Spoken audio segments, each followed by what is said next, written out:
자, 이번에는요, 이분과 함께 또 큰 그림 한번 그려보도록 하겠습니다. 대신증권 리서치센터 이경민 부장 함께합니다. 어서 오십시오. 네, 안녕하십니까. 네. 반갑습니다. 네. 글로벌리 지금 증시에서 가장 큰 파장을 대기하고 있는 건 트럼프 관세 네. 리스크인 것 같아요. 근데 의견이 조금은 엇갈리는 듯 보입니다. 네. 괜찮을 것이다. 아니면 아직 4월 1일까지니까 좀 안심하긴 이르다. 우리 부장님은 어떻게 보시는지 궁금합니다. 일단은 당분간은 협상의 시간이다라는 말씀을 드릴 수 있을 것 같아요. 상호 관세에 대한 아웃라인까지 나온 상황에서 시한이 4월 1일 권고안이 제출될 때까지는 협상의 시간이지 여기서 더 나빠지는 그림은 아닐 것이다라는 것들이 시장의 중론이다. 그리고 저희의 전망이다라는 말씀드릴 수 있을 것 같고요.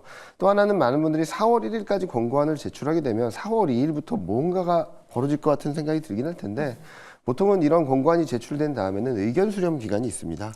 예를 들면은 한미 FTA를 가지고 권고안에 대한 결과가 나오게 된다면 한국도 거기에 대해서는 의견이 있을 거지 않습니까? 네. 그런 의견 조율 과정이 있기 때문에 저희가 생각하는 것은 5월 이후 관세 정책에 대한 불확실성이 좀 더 커질 수는 있겠지만 지금은 좀 유예 시간, 협상 시간 충분히 남아 있다라고 볼 수 있겠죠.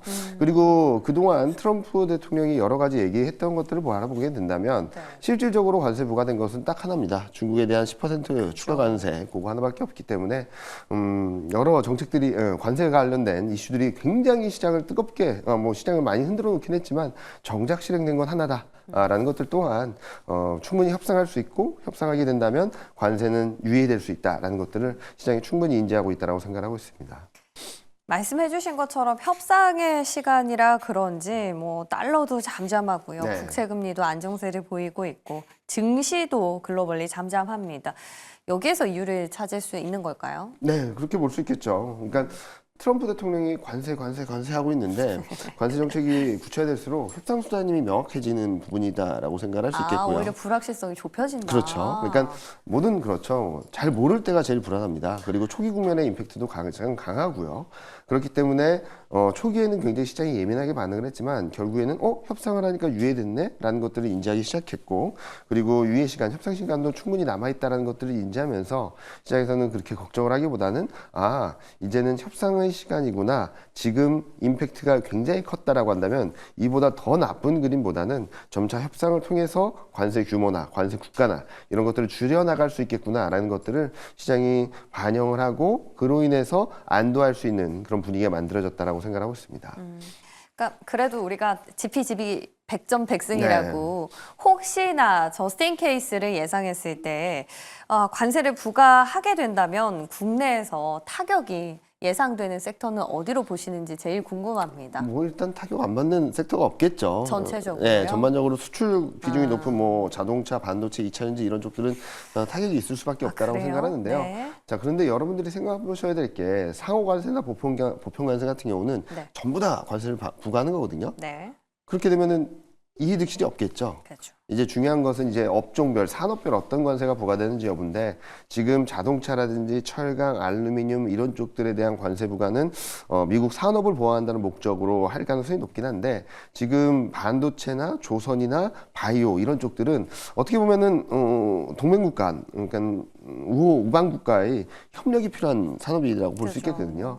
그런 부분들은 좀 논외로 할 수 있기 때문에 반도체, 바이오 그리고 조선 정도가 조금은 피해갈 수 있지 않을까라는 생각을 하고 있고 여기서 미국이 굉장히 협력을 요청하고 있는 조선이 저렇게 뜨거운 것도 이런 것들을 흐름 안에서 굉장히 불안정한 흐름 안에서 완전히 비껴나가 있다는 건 매력도 또한 다시 한번 시장에 주목받는 이유가 될 수 있겠다라고 생각하고 있습니다. 반도체, 조선, 바이오는 협상이 좀 필요하지만 자동차나 2차 전지는 어떤 독단의 행보를 보일 가능성이 네. 있다. 우리 자동차 하이브리드 잘하고 있는데 네. 본인들이 더 잘한다고 생각하는가 보네요. 더 잘한다라기보다는 관세를 통해서 뭔가 수익을 얻을 수 있으니까요. 자신들의 피해를 최소화하겠다, 방어를. 방어를 하겠다라는 네. 입장인 것 같습니다. 이렇게 아직은 좀 시일이 남았고 4월까지면 한 달 좀 넘게 남지 네. 않았습니까?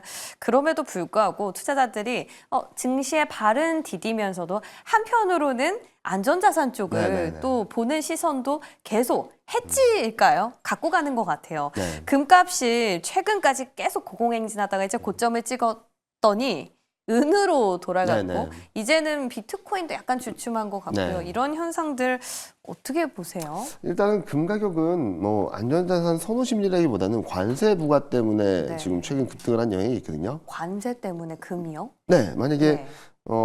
금이나 이런 쪽에 거래한 것에 있어서도 관세가 부과되게 된다면 어떻게 하실까요? 갖고 있는 재고들을 미국으로 이동시키면서 그 가격이 뛰는 그림들이 나오고 있고 이로 인해서 프리미엄이 붙는 현상들이 최근 금값을 급등시켰다라고 생각을 하시면 될 것 같아요. 그래서 저희가 생각에는 아직까지 상대적으로 굉장히 저평가되어 있는 부분에 있어서 은이 여전히 매력적이다라고 생각하고 있고요. 예, 여전히 저평가되어 있고 또 하나는 은이 안전자산이 아닐 수 있습니다. 왜냐면은 산업 수요가 훨씬 더 많아졌기 때문이거든요. 은의 수요에 있어서 과거에는 금과 비슷한 안전자산이라고 생각을 했는데 지금은 뭐 4차 산업혁명이 펼쳐지면서 60% 정도가 산업 수요예요. 그래서 그러면은 안전자산 아니냐?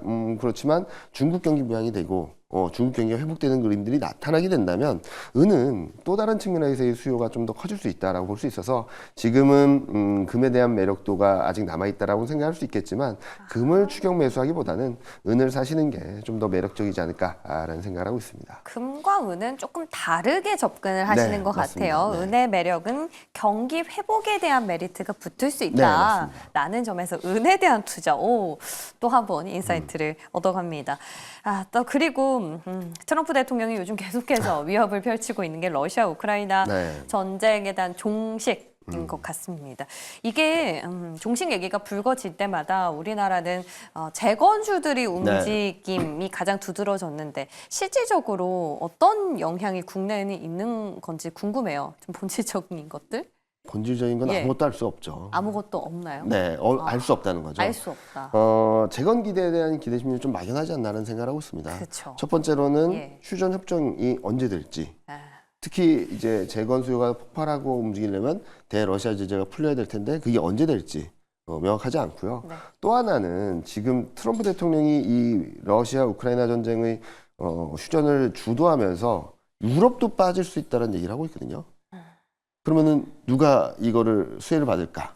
왜냐면은 그동안 우크라이나를 지원했던 금액을 보게 된다면 압도적으로 유럽이 높기 때문에 그렇죠. 재건 수요에 대한 부분들은 유럽이 가져갈 수밖에 없는데 트럼프 대통령이 이마저 빼버릴 수 있다는 얘기를 하고 있어서 굉장히 독단적으로 하고 있거든요. 이 상황에서 한국이 얼만큼 실질적인 수혜를 받을지는 좀 아직까지 미지수다라는 말씀을 드리고 싶고요.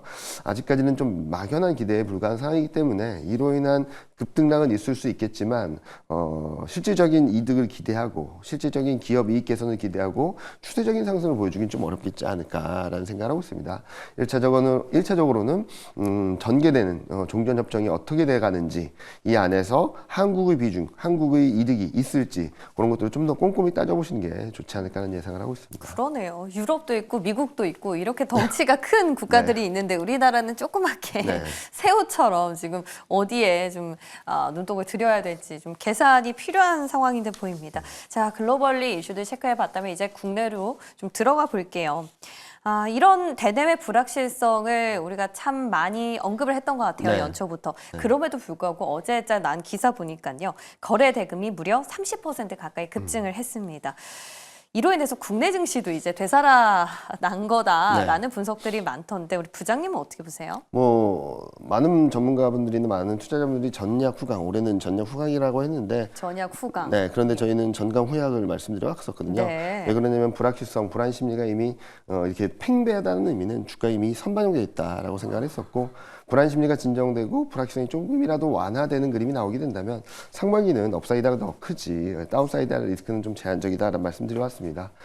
지금도 코스피가 2,600을 넘어섰는데 불안 심리가 진정되고 불확실성 완화만으로도 올라온 상황이고 저희가 보기에는 그 흐름들이 아마도 탄핵 결정을 전후로 해서 2,700선까지는 충분히 돌파 시도할 수 있는 여력이 있다라고 생각하고 있습니다. 네. 상반기에 2,700선이요? 1분기 중이요. 1분기요? 네. 세상에. 그럼 완전 지금 잘 생각해 보시면 2,360에서 2,600 네. 왔습니다. 240포인트 그쵸. 올라왔거든요. 예. 2달 만에 왔습니다. 좋습니다. 네. 지금 약간 투자를 할 때다라는 네, 맞습니다. 말씀을 돌려해 주신 것 같아요. 네. 자, 그러면 이렇게 국내 증시에 좀 상승 트리거가 될 구체적인 재료나 지표 우리 어떤 거 보면 될까요? 일단은 많은 분들이 관세에 대한 부분들이 되게 부정적이라고 생각을 하시는데 네. 거꾸로 반대급부가 있습니다. 무슨 말이냐면 지금 가격이 100원짜리가 한 두세 달 뒤 120원이 된다고 한다면 어떻게 하실까요? 지금 사겠죠. 그죠. 지금 많이 사서 쌓아놓겠죠. 네. 그런 선수들이 들어오고 있는 상황이거든요. 그래서 ISM 제조업 지수가 지금 3개월 연속 서프라이즈고 글로벌 제조업 경기가 돌아서고 있습니다. 그리고 중국 12월 수출입도 서프라이즈를 기록했고 한국 수출도 굉장히 견조한 모습을 보여주고 있거든요. 이런 선수요 유입과 맞물려서 글로벌 제조업 경기가 회복되고 있고 이와 더불어서 중국 경기가 이제 완연한 회복세를 보여주고 있거든요. 이런 그림들이 맞물리게 된다면 한국 수출은 계속적으로 호조를 보일 것이고 4분기는 계절적으로 실적 쇼크를 기록했다 하더라도 1분기에는 실적이 좀 예상보다 그러니까 우려했던 것보다 좀 나은 그림들을 보여주면서 코스피를 한 단계 레벨업 시켜줄 수 있는 그런 그림이 충분히 나올 수 있다라는 전망을 드리고 있습니다. 야, 그러네요. 제조업 경기도 회복, 중국 경기도 회복. 그렇다면 당연히 우리도 네.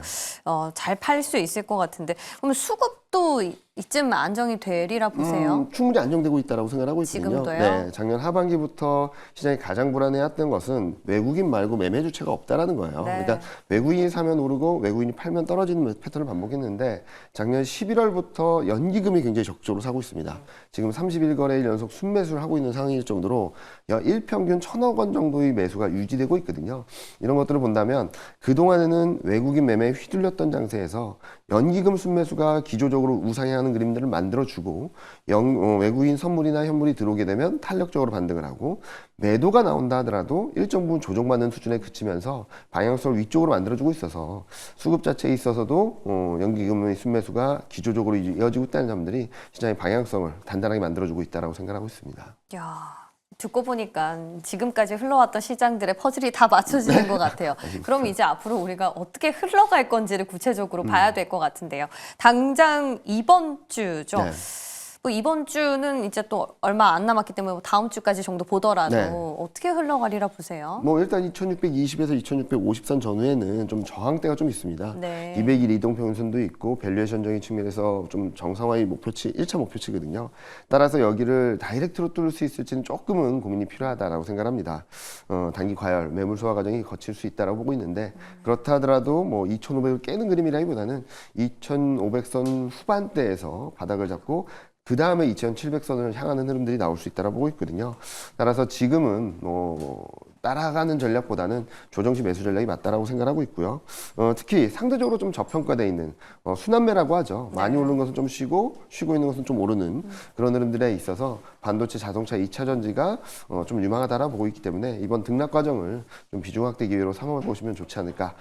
그리고 3월 안에는 2,700선 돌파 시도가 충분히 나올 수 있기 때문에 2,500선 중후반대에서 비중을 늘려보신다면 충분히 수익을 낼 수 있는 구간으로 진입할 수 있다라고 생각하고 있습니다. 야, 3월이 2,700을 목표로 잡고 간다면 어쩌면 지금이 최적의 네. 매수 타이밍이지 않을까라는 생각이 드네요. 근데 한 가지 끝으로 조금 걸리는 게 있습니다. 네. 금통위가 될 것 같아요. 다음 주에 또 앞두고 있어서 하필 이 저항대가 만들어지는 구간에 네. 어쩌면 조금 걸림돌이 되지 않을까 싶은데 한은 금리 인하 가능성은 어떻게 보시는지 궁금합니다. 그동안 금리 인하를 되게 자제했고요. 네. 한국은행은. 하지만 지금 내수 부진과 그리고 정책 리스크 확대로 인해서 금리 인하를 할 수밖에 없다라고 생각하고 있고요. 다만 연준의 스탠스가 여전히 보수적이기 때문에 발언 자체는 좀 매파적일 수 있습니다. 그래서 금리 인하를 하되 다소 매파적인 금리 인하 정도로 평가를 할 수 있지 않을까라는 예상을 하고 있습니다. 만약에 매파적으로 금리 인하를 단행하게 된다면 오히려 상승 동력이 네. 될 수도 네, 있겠다라는 될 수도 생각이 있다고. 듭니다. 네. 아우 좋습니다. 모처럼 시원한 답변을 주신 것 같아요. 저희 3분기 2,700을 목표로 저평가되어 있는 반도체, 자동차 끝으로 2차 전지까지 유념해서 보도록 하겠습니다. 오늘 도움 말씀 주신 이경민 부장 여기서 인사드릴게요. 고맙습니다. 네, 감사합니다.